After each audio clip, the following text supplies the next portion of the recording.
Bem-vindos a mais um episódio do Future Enterprise Show, uma iniciativa da IDC em parceria com a Nova IMS e com o apoio da Nexcellence.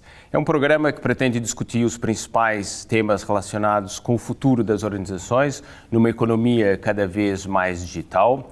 E Future Enterprise, ou empresa do futuro, ou organização do futuro, é a visão da IDC para uma empresa, para uma organização que se quer resiliente, ágil e capaz de inovar de forma contínua numa economia cada vez mais digital. Cada episódio teremos uma entrevista com uma personalidade que acreditamos que esteja a transformar ou a criar uma Future Enterprise ou que esteja a contribuir para o ecossistema de transformação digital em Portugal. E nessa nossa sessão de hoje teremos uma entrevista a uma pessoa muito especial, mais uma entrevista a uma pessoa muito especial que tem contribuído imenso para todo o ecossistema de transformação digital em Portugal. Mas para apresentá-lo tenho aqui comigo o meu amigo e co-moderador Fernando Bação. Fernando, passo da bola. Obrigado Gabriel. Bem-vindos. Hoje o nosso convidado é o Pedro Duarte. Penso que muitos de vocês já conhecerão o Pedro Duarte, é uma figura pública, na verdade. Só para fazer um resumo muito rápido da sua carreira, o Pedro é licenciado em Direito, foi, quando era mais novo, dirigente da JSD, foi também deputado em várias legislaturas à Assembleia da República, e foi também secretário de Estado da Juventude. Mas não é tanto esta faceta política do Pedro que estamos hoje aqui para explorar, é mais a outra faceta profissional do Pedro, que desde 2011 trabalha na Microsoft, onde atualmente é diretor dos assuntos corporativos, e mais especificamente o nosso interesse é explorar um pouco as ideias do Pedro enquanto presidente do Conselho Estratégico para a Economia Digital da CIP. Pedro, pronto, és um jovem e a minha primeira pergunta era, tendo em conta, digamos, este percurso profissional já tão rico, a primeira pergunta era, qual é que achas que foi ou que é a tua qualidade pessoal que é mais marcante e que mais contribuiu para este teu percurso profissional e, digamos, de intervenção pública? Antes de mais, cumprimentos ao Gabriel e Fernando, um olá assim remoto, mas não menos caloroso, e agradeço muito esta oportunidade de aqui poder estar a partilhar convosco estes momentos, cumprimentando a IDC e a Nova IMS por mais esta iniciativa, que acho que é muito interessante de podermos todos refletir um bocadinho e pensar sobre alguns assuntos importantes nas nossas vidas, quer individuais, quer mais coletivas, né? A pergunta é desafiante, Fernando, porque de facto escolher uma característica não é muito simples e, portanto, eu vou começar já por ser um bocadinho indisciplinado e, se me permitirem, vou enumerar duas, talvez. E a primeira tem a ver eu diria, com o foco. Eu de facto já fiz coisas muito diferentes na minha vida, às vezes até fiz mais do que uma coisa em simultâneo, coisas bastante distintas. Mas isso não pode ser confundido com dispersão, não é? E portanto eu acho que sou bastante seletivo na escolha dos objetivos que quero atingir. E esse processo de escolha é que talvez seja, perdoem-me esta imodéstia, não é? Mas talvez seja a razão para eu poder, em algumas circunstâncias pelo menos, ter algum sucesso depois nos objetivos alcançados. Portanto, é quase um problema de base. É escolher bem aquilo em que me quero focar, em que me quero envolver, e depois daí sim, então ir a fundo e, como se diz, uma linguagem mais corriqueira, depois não largar o osso, não é? E portanto, até enquanto não atingir o objetivo, eu aí sou eu muito focado, quase obsessivamente focado, não é? Para atingir esses mesmos resultados, não é? E portanto, costuma-se dizer que não se compram guerras que não sejam para ganhar, numa linguagem assim um bocadinho mais militar, não é? Mas é um bocadinho esse o espírito e, portanto, é preciso escolher as guerras em que, de facto, ou quando escolhemos uma guerra, ela tem que ser para ser ganha, não é? E, portanto, o critério aqui não é ir a todas as guerras, não é? A segunda característica, que eu não acho que seja menos importante e, portanto, por isso, perdoem-me que tenha duas, tem a ver com a forma como eu, desde muito novo, e não sei muito bem explicar porquê, ou qual a influência, mas eu sempre tenho tido a capacidade de fugir chamemos-lhe a vertigem do short term, não é? Do curto prazo. E portanto, isso tem-me permitido o quê? Permite-me por vezes ver um bocadinho mais para além da linha do horizonte, e mais uma vez, perdoa-me, isto é sempre muito difícil estarmos a falar de nós próprios, mas é mais para quem nos está a ouvir poder refletir um bocadinho também nas suas circunstâncias pessoais, não é? É importante vermos para além da linha do horizonte e perceber que o mundo não acaba amanhã, nem acaba no negócio que estamos a fazer, nem na atividade, seja o que for, em que estamos conjunturalmente envolvidos, não é? Isso tem permitido, por exemplo, que eu tenha conseguido cultivar muito as relações interpessoais, não é? Que são críticas, não é? Porque se nós percebermos que de facto o mundo dá muitas voltas e todos nos vamos cruzar uns com os outros mais tarde ou mais cedo, nós percebemos que nós nunca devemos fechar portas, devemos ser tolerantes com os outros, devemos perceber a diversidade, devemos valorizar aqueles que pensam de maneira diferente da nossa, não é? Isto é muito importante, não é? Acho que mesmo quando olhamos para alguém e achamos que essa pessoa está a cometer um erro ou está a fazer algo que não é o mais adequado, nós devemos só observar com muita atenção, porque às vezes aprendemos mais com esses casos do que propriamente com aquelas pessoas que são muito parecidas connosco e estão muito alinhadas e nos estão a dizer que sim a tudo e estão a fazer aquilo que nós faríamos. Um, Isso é mais confortável, não é? A nossa zona de conforto é juntarmos essas pessoas, mas nós aprendemos mais com outras, não é?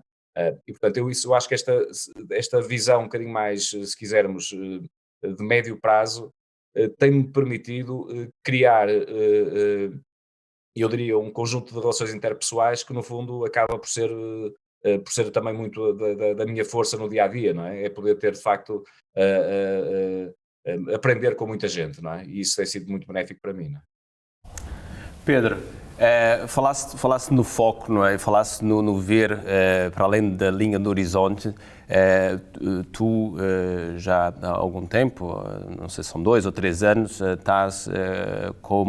tens um novo desafio e imagino que um novo foco que é o trabalho que estás a fazer com a CIP, não é? Presidente daquilo que é o Conselho Estratégico para a Economia Digital na CIP, e portanto parece-me aqui um ótimo desafio, e nós na IDC, enfim, olhamos para aquilo que é o futuro da nossa economia, o futuro das organizações numa economia cada vez mais digital, e é um tema crítico para o nosso país. Tu queres partilhar um pouco connosco aquilo que é a tua visão sobre a nossa realidade, ou seja, principalmente em termos de tecido empresarial, não é? Trabalhando com a CIP, tens uma visão única. Partilhar um pouco como é que tu vês o setor das PMEs, algum setor ou subsetor específico, e o que tu achas que deve ser feito para, de facto, acelerar a transição, a transformação digital da nossa economia.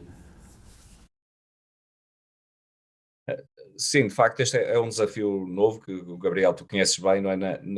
Na CIP, porque a CIP é uma organização muito representativa do tecido económico nacional, não é? É a confederação que junta inúmeras dezenas de associações, quer setoriais, quer de natureza mais regional e local, não é? Portanto, cobre o território todo português, cobre todos os setores de atividade, mas era um bocadinho um paradigma da economia nacional e, portanto, olhava para estes temas da economia digital e para esta disrupção tecnológica que estamos a viver, olhava de uma forma, há uns anos atrás, olhava de uma forma um bocadinho desconfiada, não é?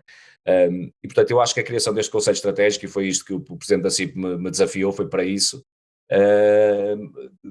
tenta de facto aqui romper um bocadinho com essa zona de conforto, lá está, em que também a CIP, como a realidade nacional, se encontrava. E portanto eu acho que isto tem a ver um bocadinho com a pergunta que tu fazes, Gabriel, e que eu acho que é muito pertinente, né, sobre aquilo que é o nosso contexto nacional, não é? A chamada economia real, não é? E que às vezes está para além daquilo pronto, que um ou dois casos que nós conhecemos, e que muitas vezes são os mais mediáticos e mais comentados e mais falados, digamos assim, não é? E, portanto, eu diria que nós temos aqui um país, eu vou dizer um bocadinho aquilo que é a minha percepção pessoal, porque aí a própria IDC tem com certeza, não, tem certeza, não é? Estudos, e tem uma análise, digamos assim, do mercado que é muito mais aprofundada que eu, e os números são conhecidos e estão aí para ser avaliados por qualquer pessoa. Agora, eu talvez possa contribuir um bocadinho para a nossa discussão se der aquela que é a minha percepção mais pessoal, não é? Mais individual. E eu acho que nós aí temos de facto um país, em certo sentido, temos um país a duas velocidades. Portanto, temos um leque de líderes empresariais, de gestores, de empreendedores que perceberam o contexto e estão a aproveitar o contexto, e normalmente aí temos muita gente a ter muito sucesso, até em termos globais, quer dizer, nós temos muitas vezes falado do caso dos unicórnios, não é? Que iniciaram, pequenas startups que começaram, e muitas delas têm um sucesso hoje em dia global notável, não é? E temos muitos casos destes no nosso país, não é? Felizmente, mas apesar de serem muitos, ainda são uma minoria, claramente, porque temos depois um outro lado, não é? O reverso da medalha, em que há um conjunto de empresas que eu diria se habituou a um determinado tipo de contexto, o mundo todo alterou-se e a forma como se está a adaptar é relativamente lenta. E isso era, nós quer dizer, não faz muito sentido ficarmos muito surpreendidos com isso, porque de facto as mudanças estão a ter uma velocidade vertiginosa, não é? Portanto, é um crescimento exponencial e a nossa formatação mental de todos nós, não é? É uma lógica linear e, portanto, nós temos dificuldade muitas vezes em acompanhar estas mudanças exponenciais, e isso também se nota ao nível do nosso tecido empresarial, não é?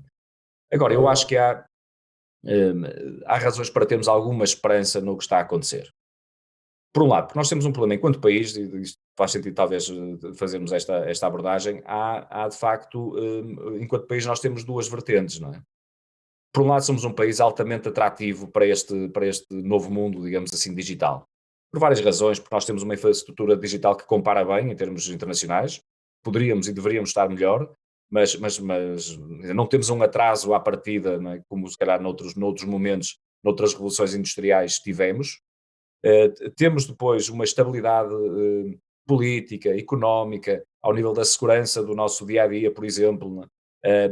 Que é das melhores do mundo, não é? A esse respeito. Aí estamos na primeira linha, no pelotão da frente, claramente. Não é? Temos uma qualidade de vida que todos nós reconhecemos: o sol, o mar, a gastronomia, etc. Não é? Essa parte todas, felizmente, nós conhecemos e valorizamos. Não é? Temos depois eu diria, uma questão cultural que talvez seja o mais importante. E que aí é um bocadinho bipolar, porque tanto é a nossa desvantagem como é a nossa gigantesca vantagem competitiva. A desvantagem é porque nós temos uma grande aversão ao risco. Portanto, nós normalmente, quando estamos numa posição favorável, acomodamo-nos. Portanto, quando algo está a correr bem, nós rapidamente nos acomodamos a essa realidade e usufruímos, digamos assim, do momento. E esquecemos nesse momento de perceber que há de haver um amanhã, não é? E portanto é preciso na mesma continuar a planear, continuar a inovar, continuar a fazer coisas diferentes, não é? Para nos prepararmos para o dia seguinte. E o outro lado, por isso é que digo que é um bocadinho bipolar, nós temos uma característica que, eh, e que é quase contraditória, paradoxal com esta aversão ao risco que temos por um lado, não é? É porque nós temos uma capacidade de adaptação e de aquilo que se chama a flexibilidade cognitiva, não é? Aquilo que num português mais corrente é o desenrascanço, não é? Em que somos de facto os melhores do mundo. E, portanto, nós a partir do momento que estamos numa circunstância num contexto de dificuldade e de adversidade, e, portanto saímos da tal, a zona de conforto é-nos retirada, nós temos dificuldade em sair pelo nosso pé dela, mas quando ela nos é retirada, seja pelo que for, por exemplo agora por uma crise pandémica, não é? Nós quando temos momentos destes, nós depois reagimos fantasticamente e temos uma capacidade de adaptação a novas circunstâncias, a novos contextos, mesmo sem termos planeado, mesmo sem termos estarmos pré-organizados, digamos assim, nós depois temos uma flexibilidade gigantesca e adaptamos muito bem, não é? Somos desenrascados, como se diz, não é? E isso eu acho que é uma vantagem enorme nestes tempos em que tudo está a mudar tão rapidamente. Não é? Eu costumo dizer isto às vezes em reuniões mais internacionais, então um bocadinho provocatório para os nossos amigos alemães, que lideram um bocadinho, como nós sabemos, a lógica europeia, porque, e costumo contar essa história, não é? Eu passei toda a minha escola e universidade a ouvir os meus professores e mestres a dizerem que o Portugal era um país relativamente pobre, em termos europeus, porque nós não éramos como os alemães. Os alemães sabiam planear, sabiam organizar, tinham um método de trabalho, tinham um rigor, digamos assim, e disciplina que nós não conseguimos ter, porque nós, de facto, enquanto povo, somos à partida mais desorganizados e sem tal capacidade de prevermos e planearmos. Ora, quando agora olhamos para o momento que estamos a viver, desde esta última revolução digital, digamos assim, dos últimos anos, aquilo que se pede às pessoas é precisamente esta capacidade de saber lidar com a adversidade, com o imprevisto, com circunstâncias que não estavam no plano, digamos assim, não é? E aquilo que estamos a assistir hoje é que os portugueses sabem lidar melhor com esta realidade do que, por exemplo, os alemães, que quando algo foge àquilo que estava planeado, rapidamente entram fogem de facto do pé, não é? E, portanto, fogem do trilho e têm muita capacidade depois em retomar e em conseguir encontrar o rumo, digamos assim, não é? E, portanto, isto é um bocadinho de provocação e não tenho, evidentemente, esta generalização entre países não faz nenhum sentido, e muito menos contra os alemães, não tenho rigorosamente nada, pelo contrário, mas é um bocadinho para fazer ver que nós temos, enquanto país, temos razões para ter alguma esperança no que aí vem, não é? Claro que do ponto de vista das empresas é preciso fazer muita coisa, não é? Nós temos agora, ainda por cima, uma oportunidade com o chamado pacote, não é, de resiliência, de recuperação e o quadro financeiro plurianual, não é? Basicamente a bazuca europeia, portanto os fundos comunitários que chegarão, que é de facto muito dinheiro que vai chegar ao país, e eu acho que é uma oportunidade gigantesca para nós reformularmos aquilo que é a nossa economia, não é? Porque nós vivemos, e esta é a ideia geral, a ideia final, desculpem, nós temos enquanto país, enquanto economia, nós temos tido ao longo dos últimos pelo menos 20 anos, portanto, desde que aderimos ao euro, e portanto isto começou até um bocadinho antes, não é? 25 anos se quisermos, nós desde que aderimos ao euro temos tido os incentivos errados na economia. Os incentivos do ponto de vista da política macroeconómica têm sido todos direcionados para o chamado setor não transacionável, não é? Para simplificar. Temos vivido muito à custa de rendas associadas ao Estado, de obras públicas, de infraestruturas de rentabilidade muitíssimo duvidosa, não é? Isso depois tem um efeito de bola de neve, porque isso leva a que muitas empresas vão atrás disso naturalmente, porque encontram uma oportunidade de negócio para elas próprias. Isso faz com que o sistema financeiro e bancário acabe por se associar a isso e por também ele próprio viver desse modelo, não é? O Estado cria um conjunto de dependências, interdependências, que depois fazem aumentar a carga fiscal em cima de todas as empresas, não é? E, portanto, isto cria um efeito negativo em todos, não é? Felizmente tem havido muitas empresas portuguesas que têm fugido a esta lógica e têm conseguido encontrar mercados lá fora, exportado muito e estado no mercado transacionável, digamos assim, não é? E eu gostava que este próximo pacote de fundos servisse para reestruturar a economia a este respeito. Eu não espero que o Estado vá transformar digitalmente as empresas, cada uma delas, isso é função de cada empresa, não é? Não espero que vá intervir nos determinados setores de atividade, porque provavelmente isso dá asneira, não é?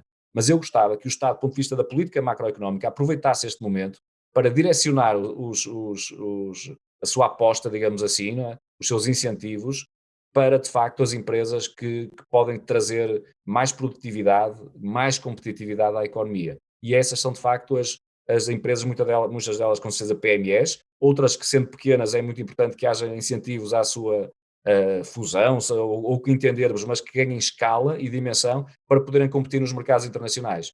Porque neste mundo que estamos a viver, não tínhamos dúvidas, a nossa escala enquanto país é muito pequenina e se queremos ter empresas que geram emprego, criam riqueza, essas empresas têm que entrar nas cadeias de valor globais, não é? Têm que saber encontrar mercados que vão para além das fronteiras portuguesas e, portanto, têm que ser empresas globais, em certo sentido, não é? E, portanto, eu espero que seja esse o caminho, não é?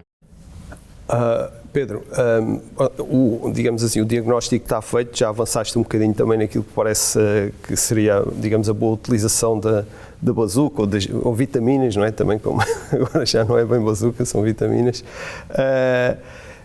Mas de qualquer maneira eu gostava, se tu concordares, gostava só de explorar um bocadinho mais este tema, até porque o Conselho Estratégico deve pensar, deve refletir sobre estes temas, e eu tinha basicamente duas questões numa só, que é, para Portugal poder, digamos, alavancar esta revolução tecnológica que estamos a viver e queimar etapas no seu desenvolvimento e no crescimento, na tua perspectiva, quais são os aspectos essenciais, em termos práticos mesmo, quais são, digamos assim, os pontos que parecem realmente significativos e relevantes para o país poder utilizar esta revolução tecnológica para passar para um outro patamar de desenvolvimento e de crescimento.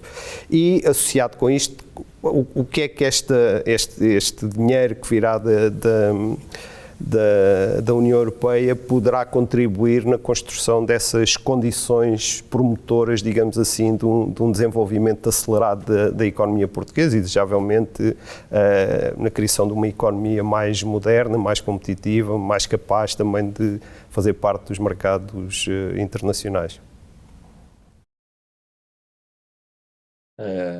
Sim, a questão faz todo sentido, é muito relevante e eu tenho alguma pena que, apesar de haver uma discussão pública a ocorrer, o debate seja um bocadinho, às vezes, muito politizado, talvez, outras vezes muito superficial, não é? E eu diria que aqui, respondendo concretamente à tua questão, Fernando, eu acho que, eu diria que há três linhas, três pontos ou três pilares, se quisermos, importantes. Competências, infraestruturas e ecossistema, vamos chamar-lhe assim. Ainda cada uma delas. Competências tem a ver com como hoje se qualifica o talento humano, não é? Nós, isto pode parecer também um bocadinho paradoxal, mas apesar de vivermos este tempo brutal de transformação tecnológica e digital, não é? O elemento realmente diferenciador nas organizações vão ser as pessoas, não é? Porque a tecnologia está cada vez mais acessível a toda a gente, a sua adoção está massificada e estará crescentemente massificada. Portanto, aquilo que vai fazer a diferença entre organizações é, de facto, o apor, a mais-valia, digamos assim, que vai ser dada pela componente humana, não é? E por isso eu acho que o trabalho humano vai ser valorizado, ao contrário das opiniões mais pessimistas de alguns. Eu acho que esta transformação digital vai valorizar precisamente o trabalho humano, vamos chamar-lhe assim, não é? E desempenhado por pessoas, não é? E para isso, se nós queremos ser competitivos em termos globais, nós temos que ter as melhores pessoas, ou pelo menos temos que ter as pessoas mais bem preparadas para este novo momento. E quando a EIDC conhece bem esses números, não é? E com certeza também a Nova, e no fundo são números já públicos, nós aí partimos de uma base muito negativa, pelo menos naquilo que é o mundo ocidental, não é? Nós, quando olhamos para o resto da Europa, somos dos piores, não é? Ao nível da qualificação das pessoas. Estamos, de facto, a recuperar nas gerações mais novas, mas temos um legacy muito complexo, não é? De muitos anos de atraso na área educativa, que agora se paga de forma muito clara. E, portanto, primeira prioridade eu acho que tem que ser recuperar o tempo perdido. E, portanto, isto implica, de facto, uma capacidade de qualificar, de requalificar, porque temos que olhar para todas as gerações, de forma muito intensa a sociedade portuguesa, não é? E eu acho que isso já se assumiu como sendo uma necessidade, pelo menos alguns setores no lado público, dentro do governo e do Estado, já se percebeu isso, mas eu acho que ainda não há uma ideia global e geral de se perceber como este é de facto o fator crítico para o nosso futuro, não é? E há alguns sinais, agora respondendo um bocadinho também já à segunda parte da tua questão, há alguns sinais no PRR que são, o PRR neste documento que está a ser agora discutido, não é? Que são muito, eu diria, preocupantes, não é? Por exemplo, vou dar um exemplo, o programa da escola digital, em que começa com uns parágrafos muito interessantes, não é? E muito estimulantes sobre a importância, de facto, da capacitação de pessoas e afins. Mas depois vamos ver, o grande bolo de investimento é para equipamento e material nas escolas, portanto, para projetores, para computadores, eventualmente para servidores, portanto, o chamado ferro, não é, que se vai instalar nas nossas escolas. O investimento de centenas de milhões de euros associado. Ora, isto não traz, se nós pensarmos um bocadinho, isto estamos a falar de material para o qual se vai utilizar um pacote absolutamente extraordinário, portanto, que o governo vai poder acorrer, só que esse equipamento daqui a 2 ou 3 anos se calhar está obsoleto, pelo menos uma parte dele, não é? E nós não vamos ter condições, porque não vai haver, as tais vitaminas não são renováveis, não é? Portanto, nós não vamos ter condições para reciclar esse mesmo material. Portanto, este é o tipo de investimento que a ter de ser feito tem que ser por via, por exemplo, do Orçamento de Estado, não é? Mas não, está-se a utilizar para isto. Com outra desvantagem de que este material, grande parte dele é comprado lá fora, não é? E, portanto, isto contribui para degradar aquilo que é a nossa balança comercial e balança de pagamentos no país, não é? Não traz dinâmica económica nacional, não injeta dinheiro na economia portuguesa, é noutras. E, portanto, não tem nenhuma vantagem desse ponto de vista, não é? Seria muito mais preferível, e isso sim era duradouro, se o investimento fosse feito, de facto, nas pessoas, a formar professores, a formar os alunos, naturalmente, não é? A criar conteúdos, a criar outro tipo de ferramentas, se quisermos, que possam ter outra durabilidade, não é? Isto, perdão-me ter dado este exemplo da escola digital, mas é para dar um exemplo muito concreto, como eu acho que um, nós rapidamente, sem nos apercebermos, e se calhar com boas intenções, e temos títulos de capítulos que são muito adequados, como apostar numa escola digital, todos estamos de acordo que isso é fundamental e crítico, mas depois, se calhar, a execução acaba por ir no sentido errado. Bom, mas eu falei em 3 pilares, o primeiro das competências, o segundo é de infraestruturas. Quer dizer, isto é mesmo assim, nós já aproveitamos outros fundos comunitários no passado para melhorarmos muitas infraestruturas mais físicas do país, não é? Temos hoje autoestradas fantásticas, pontes, aeroportos, e portanto temos infraestruturas muito boas desse ponto de vista. Desta vez tem que se perceber que essa já não é a prioridade do país. Agora são outro tipo de infraestruturas, as autoestradas do futuro, não é? Como se costuma dizer, e portanto tem muito a ver com a conectividade, com redes, com o 5G, com a capacidade de nós termos instalado potencial de cloud computing, etc, etc. E portanto acho que aí é fundamental haver uma aposta aí é preciso evidentemente investimento do Estado, e é onde eu acho que o dinheiro público é bem investido, porque é de facto um investimento que será reprodutivo e ajudará muito toda a economia e toda a sociedade durante muitos anos. Por último, a questão do ecossistema. E aí, no fundo, é quase só, eu diria, nós temos de pedir ao Estado que aproveite este dinheiro para se transformar e dessa forma reduza os custos de contexto para as empresas, não é? E para os agentes económicos em geral, não é? Pode fazê-lo de muitas maneiras, não é? Há muitas formas, mas eu acho que o Estado aí tem de dar o exemplo, não é? Até porque se nós tivermos um Estado moderno, um Estado digital, se quisermos, isso vai ser um fator de atratividade também de investimento estrangeiro, não é? E portanto também desse respeito vai introduzir componentes tecnológicas, incorporar tecnologia no país e trazer capital, não é? Que nós também muito, muito precisamos. Portanto, se nós tivermos capacidade, isto o ecossistema é muito vasto, não é? Há muita coisa que pode ser feita aqui, desde a área fiscal até a área laboral, até a área até a área da economia propriamente dita, não é? Nós temos, eu diria que muito trabalho para ser feito. Mas se houver eu diria, se houver esta predisposição, esta linha orientadora de que na área das competências, das infraestruturas e do ecossistema se pode ajudar a economia, o Estado pode ter um papel muito importante. Se o Estado olhar para este pacote como uma forma de se ajudar a si próprio, como por vezes eu acho que está a acontecer, eu aí sou muito cético, não é? Acho que o Estado aproveitar isto para engordar, para criar cada vez mais estruturas em cima de estruturas, para layers em cima de layers, para no fundo ir engrandecendo, ir acrescentando mais peso, para não dizer mais custos futuros, àquilo que já é a sua realidade, que muitas vezes acaba por tirar o ar quase, não é? Sufocar a economia, e eu acho que isso será muito negativo. Portanto, é um momento, concluindo, é um momento decisivo, eu diria, porque nós não podemos prever, não podemos esperar, aliás, o mais natural é que não volte a haver uma oportunidade desta natureza, em que de facto uma entidade externa, como é a União Europeia, decide da forma como decidiu, apoiar de uma forma ainda por cima integrada e, portanto, com os compromissos a serem assumidos por todos, de forma comum, apoiar um determinado tipo de países como Portugal, não é? São muitos milhões que vão chegando, temos de partir do pressuposto que não vai voltar a haver uma oportunidade desta natureza e, portanto, eu acho que nós, se queremos deixar um país melhor para as próximas gerações, eu acho que este é o momento, não é? Pedro, falaste sobre ecossistema e a importância de termos um ecossistema propício que ajude de fato a dinamizar a nossa economia. E concordo plenamente.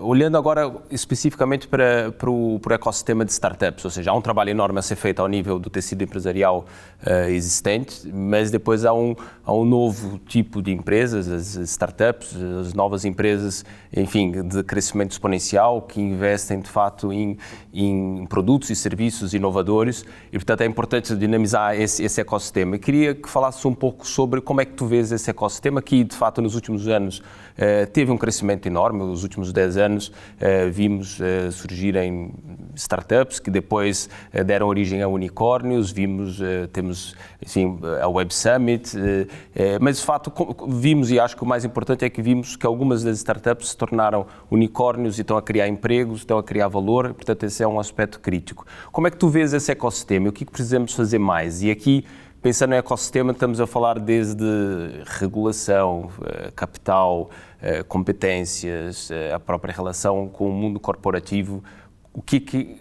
Como é que tu vês e o que precisamos fazer para acelerar ainda mais essa parte tão importante do nosso tecido empresarial?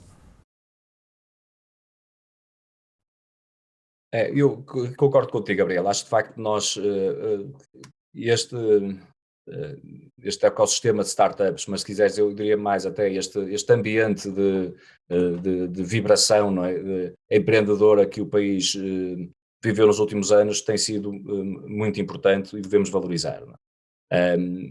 E até porque isso ajudou a gerar uma marca, isto é um ponto um bocadinho lateral, não é? Mas que não é menos importante, ajudou a gerar uma marca em termos internacionais muito positiva para o país. E eu, por força das minhas responsabilidades profissionais, não é? na Microsoft, tenho contacto na equipa em que estou integrado, que é uma equipa essencialmente internacional, não é? Ou totalmente internacional, eu diria, em que sou o único português. Eu lido diariamente, de facto, com pessoas de outros países.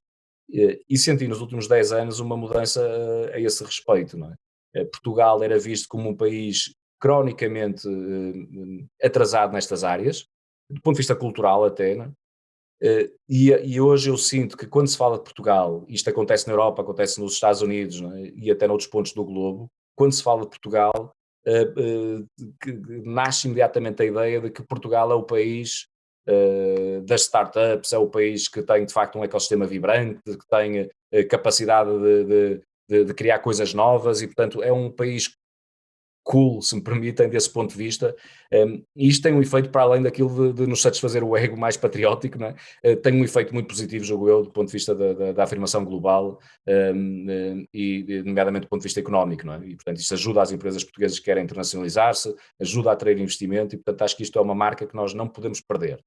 Bom, mas independentemente desta questão, como digo, um bocadinho lateral, apesar de ser importante, há de facto aqui algo que fica, uma semente que fica deste, desta marca, digamos assim, de relevância das startups e do espírito empreendedor. Não é? Um primeiro, eu acho que, e nós, é importante que não nos esqueçamos disso, foi muito importante esta atitude para o país, até do ponto de vista social, ultrapassar a fase de crise que viveu há uns anos atrás, não é? Com a crise, como sabemos, a crise do euro, a crise financeira global, porque foi com muito desses espíritos que se gerou muito emprego. Isto, e porque é que eu estou a falar disto? Porque nós falamos e bem, não é? Como tu agora disseste, eu já tinha referido, nós olhamos muito para o caso dos unicórnios portugueses e para meia dúzia de startups tecnológicas que se estão a afirmar em termos globais. Isso é importantíssimo, mas a verdade é que a capacidade de iniciativa empreendedora, às vezes em pequenos exemplos, em áreas de atividade que não são propriamente tecnológicas nem de ponta, digamos assim, isso permitiu que houvesse muitas novas empresas a serem criadas no país nos últimos anos, muito autoemprego, como se diz, não é? E portanto isso ajudou a esbater muito a crise e ajudou muito na recuperação económica do país, nomeadamente na área do emprego, onde nós conseguimos um pequeno milagre e foi muito às custas também desta atitude. Não é? Depois um outro efeito mais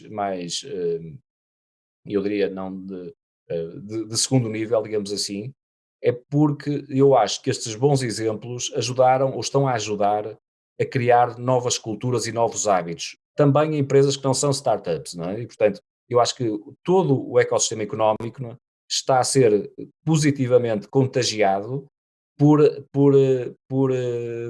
por esta nova atitude, que se calhar tradicionalmente não era muito portuguesa, né? Mas que agora se está a revelar, nomeadamente nas novas gerações, e que acabam por contaminar, como há pouco dizia, do ponto de vista positivo e benigno, né? Contaminar todas as empresas. Né?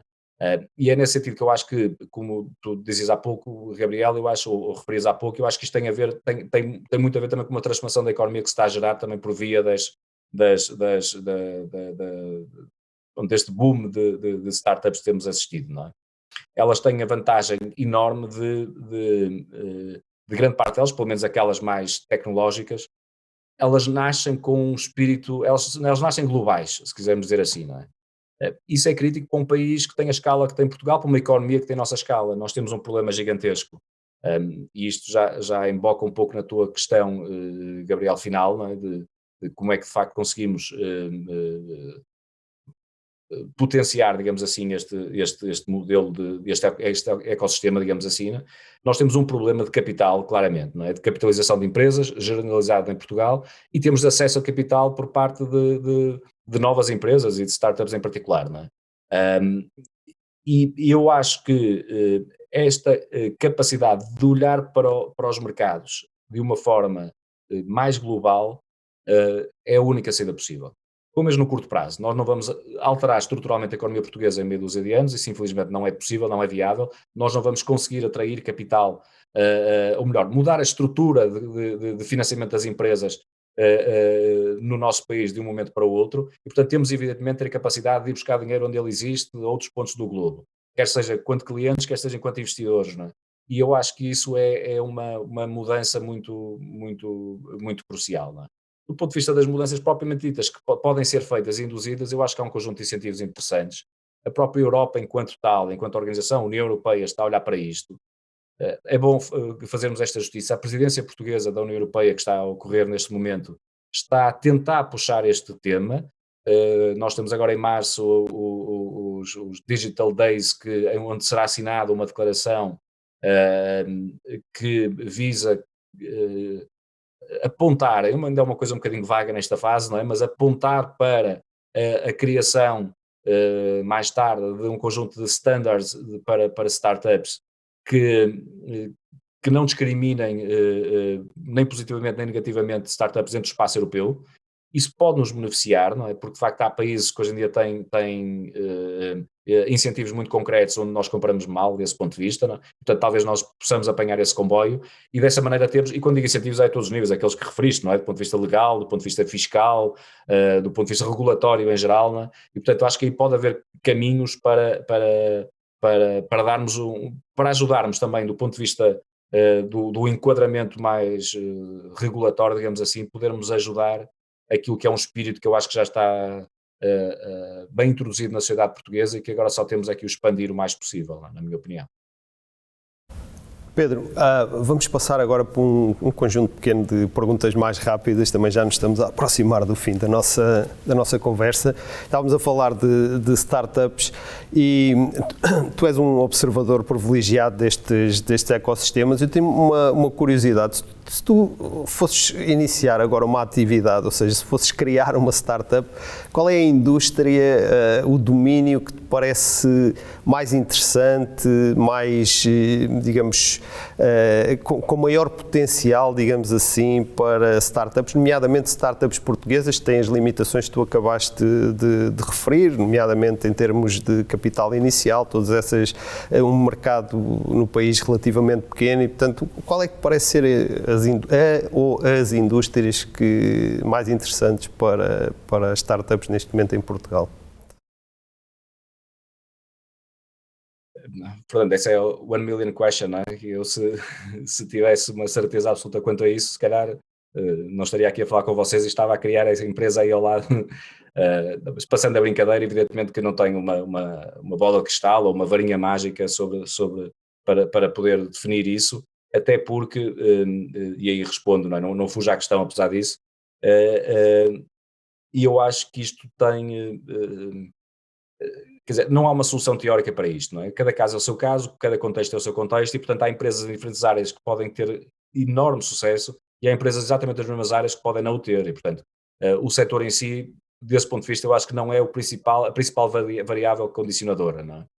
E por isso eu talvez dissesse o seguinte, que se eu tivesse de apontar uma área, há evidentemente várias, mas eu apontava tudo que tem a ver com well-being, com bem-estar, com qualidade de vida, se quisermos, das pessoas. Acho que nós estamos numa tendência que já vinha muito de trás, de alguns anos a esta parte, e que acelerou imenso com o último ano, né, em que há uma valorização crescente por parte das pessoas de determinadas facetas da sua vida que não tinham antes. E isso é também uma oportunidade de negócio. Não vale a pena escondermos a realidade. Não é? Pois há um outro lado que não tem tanto a ver com o setor, mas tem a ver mais com a atitude. A minha experiência diz-me, daquilo que vou observando, não é? Que para as empresas terem sucesso, nomeadamente empresas dessa natureza, que são criadas, uma startup, por exemplo, vivem muito do espírito de engagement, de compromisso e até de entusiasmo das pessoas envolvidas. E, portanto, eu diria o seguinte,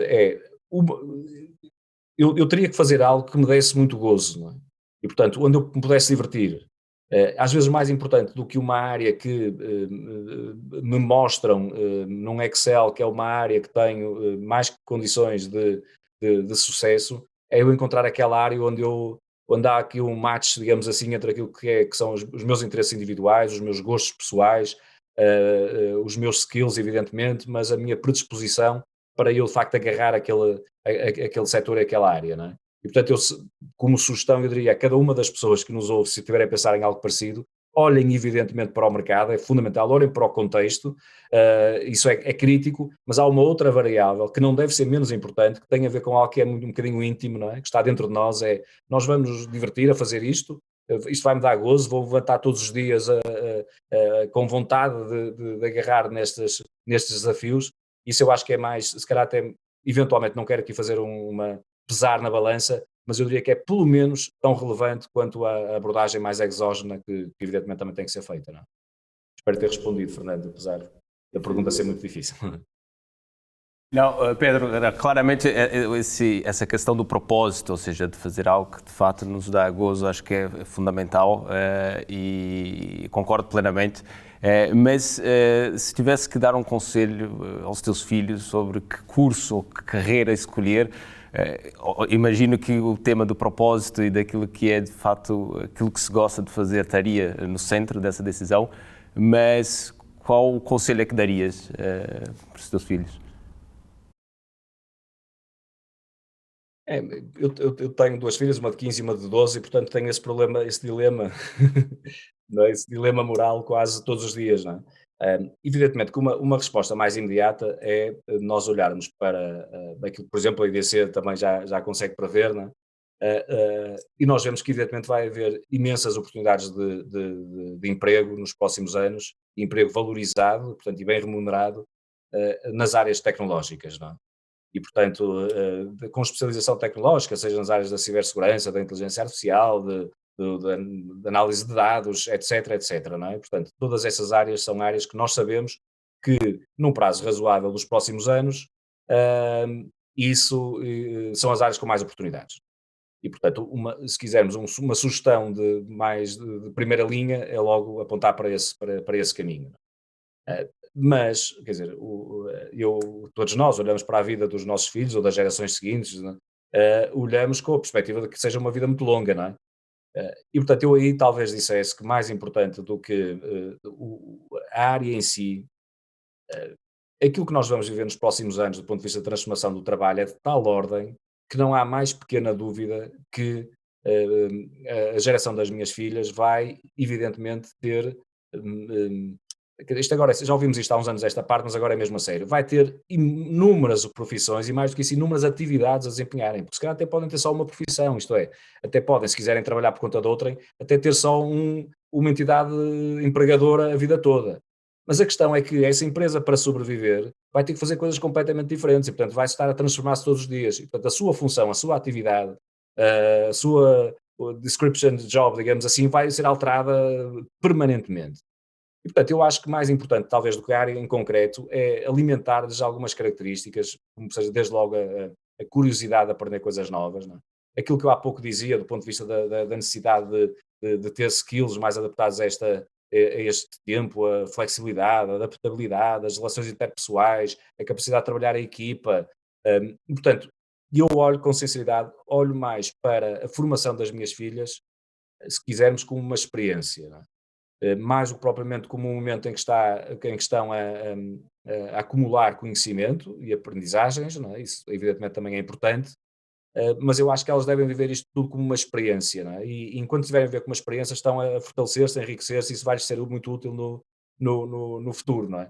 E, portanto, se elas tiverem elas vão ter que sair do sistema de ensino, e vão ter que iniciar a sua vida profissional um dia com, eu diria, as ferramentas de base, não é? E se essas estiverem lá, depois o resto, eu acho que tudo se vai tornar mais fácil. Portanto, isto é, não tenho a veleidade, para concluir e tentar ser mais claro, eu não tenho a veleidade de que elas escolham um curso superior, ou elas escolham uma determinada carreira, ah, com uma visão longa, não é? De acharem que, ok, escolhi isto para a minha vida, não é? Se o fizerem, provavelmente vão dar-se mal, não é? E portanto, eu espero que dar-lhes mais pronto, esta base, digamos assim, não é? Como se costuma dizer, é mais, quer dizer, é terem a capacidade de ter uma cana e saberem a partir daí pescar por si próprias, não é? Durante ao longo da sua vida, não é? Bem, Pedro, estamos mesmo no fim. Isto é uma pergunta muito rápida. É mais um favor que nós pedimos do que uma pergunta. Eu e o Gabriel temos andado a tentar melhorar a qualidade das nossas leituras, e então, cada vez que temos um convidado, pedimos uma sugestão. E neste caso, pedia-te dois livros que pareçam, ou que tenham sido marcantes para ti, ou que pareça que valham a pena ler e que sejam, digamos, úteis e entretidos para nós podermos também aprender. Eu diria, Fernando, dois livros que me marcaram, talvez, não é? Em momentos muito diferentes da minha vida. Um primeiro que me marcou, e talvez me tenha conduzido a ter sempre uma preocupação mais, se quisermos, intervenção cívica, até política, não é? Como vocês disseram no início, passei por essas fases todas. Ainda hoje aquilo que faço ao nível da CIP tem um bocadinho também a ver com isso, não é? Com esta, quer dizer, predisposição para ter alguma intervenção cívica, pro bono, mas para poder ajudar, digamos assim, a transformar também a nossa sociedade. Tem a ver com um livro que eu li muito novo, chamado Utopia, do Thomas More, e que é de facto um clássico, é um livro considerado já um clássico, não é? E que talvez tenha sido a primeira vez, eu li, eu não sei com que idade, mas era relativamente novo, não é? Estava naquela adolescência, não é? Um bocadinho a formar a minha personalidade, e despertou-me de facto para esta necessidade de nós termos um sentido comunitário, não é? Porque nós de facto não vivemos individualmente, o nosso mundo não somos só nós e a nossa família e os nossos amigos mais próximos, não é? Há de facto uma lógica global. E eu falo disto como livro de sugestão de leitura atual, apesar do livro ser relativamente antigo e um clássico, porque eu acho que estamos a ver uma fase em que estes valores estão a ser muitíssimo, e vão ser muitíssimo valorizados.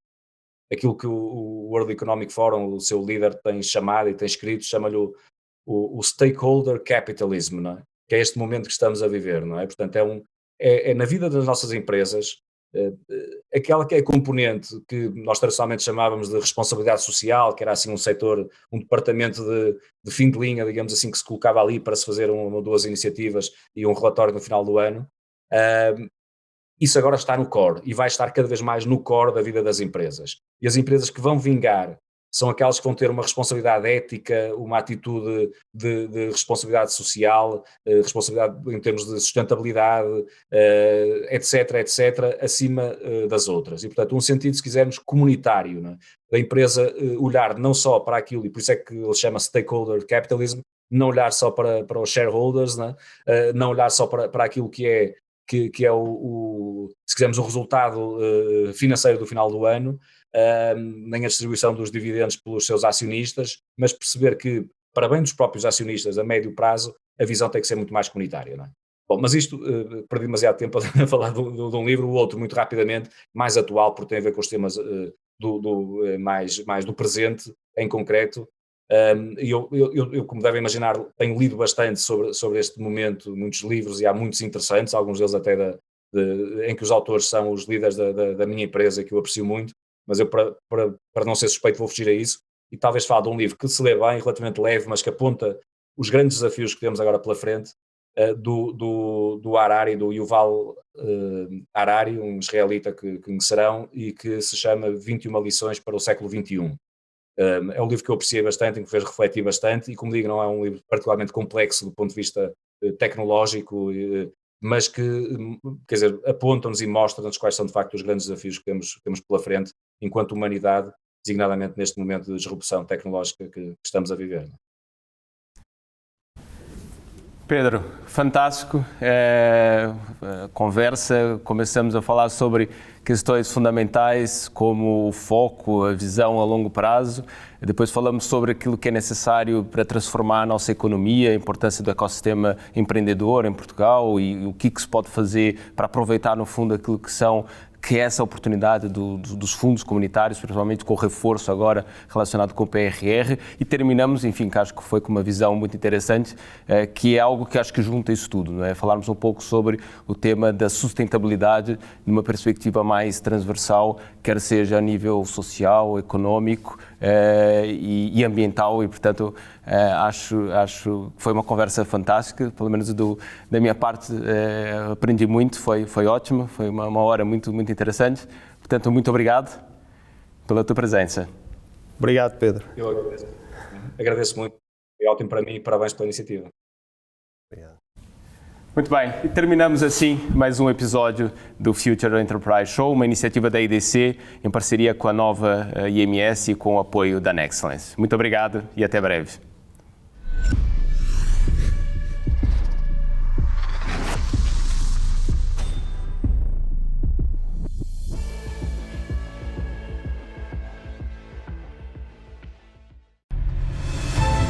Nexcellence by Glint, uma parceria para criar o futuro digital, com respostas baseadas em experiência, com dimensão e ambição, com uma visão global e talento nas competências mais inovadoras. Nexcellence, powered by Glint, knowledge to empower.